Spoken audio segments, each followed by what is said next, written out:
I travel different city of the world with this longing that if I could get one person who can be inspired, who can become medium, who can have trust, who can have love. If one person I can get tuned with Osho,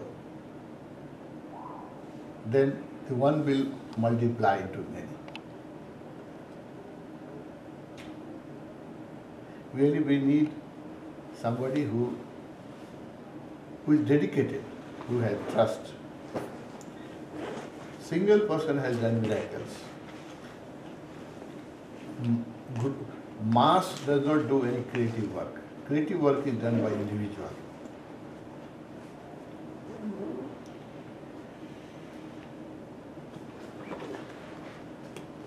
I told you about Bodhidharma. A single person, he went to China. He converted the whole China, Japan, whole East into Buddhism. One person. Because he has a passion. Similarly,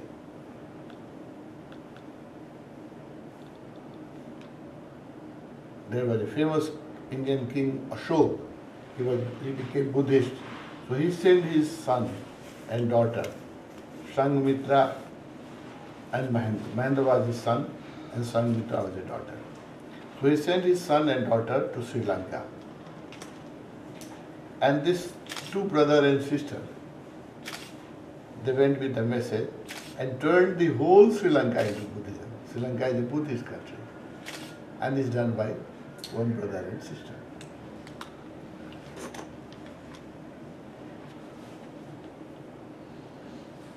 After 12th century, Buddhism finished in India because of Muslim attack from the Arab, and there was also British rule.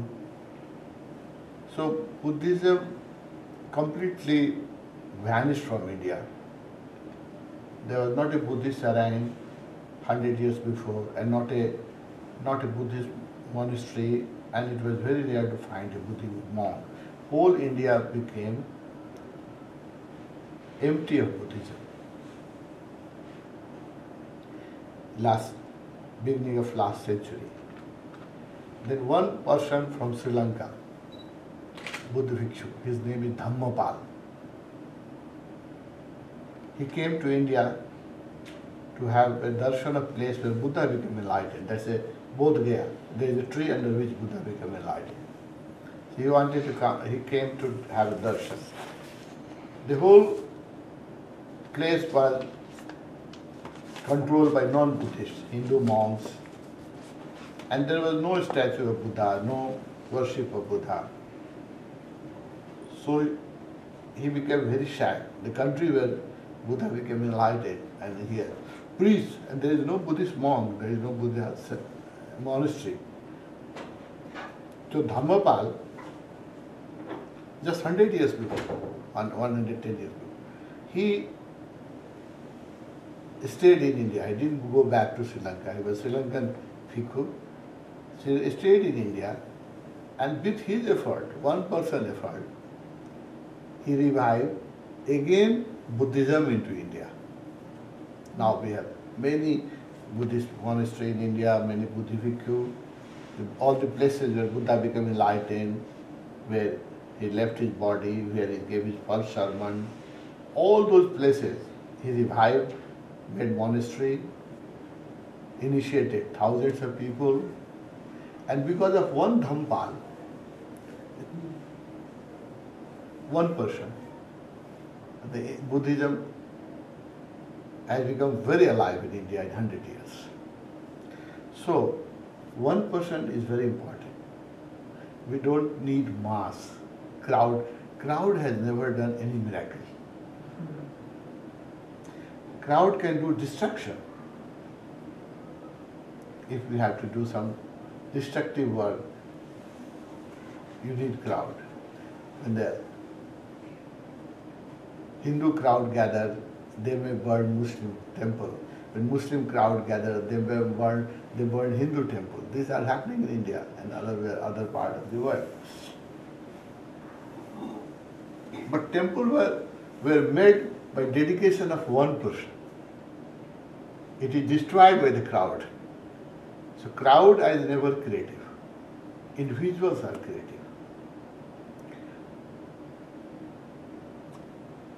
Also sent me to work in Nepal. I wanted to stay with him in Pune. Wherever he traveled, I wanted to remain with my master. But he told me to go to Nepal and work. And I worked for about 40 years I have worked in Nepal to spread Bhagwan's vision. And slowly, we have 65,000 sannyasi, 75 centers. Every day new people are coming. So slowly the work is spreading. So it's my experience also that one person can do work. We don't need crowd. But the person should be full of dedication. Inspired person. So when I travel, I always look for one person. If I can get one person in one city, then our work can spread. And I got one person. When I came first time New York, I don't know anybody, so I was going to stay in a hotel because there was no sannyasi, nobody, I was not knowing anybody. So I met one person, Narendra, and he is so inspired person. In the first meeting, he asked for sannyas. We had a small celebration, he took sannyas. Then I talked about center. He was so inspired. He said, look at my house. If you think that I can open a center, please give me a name, I will open a center. So I went to his house and we started a center.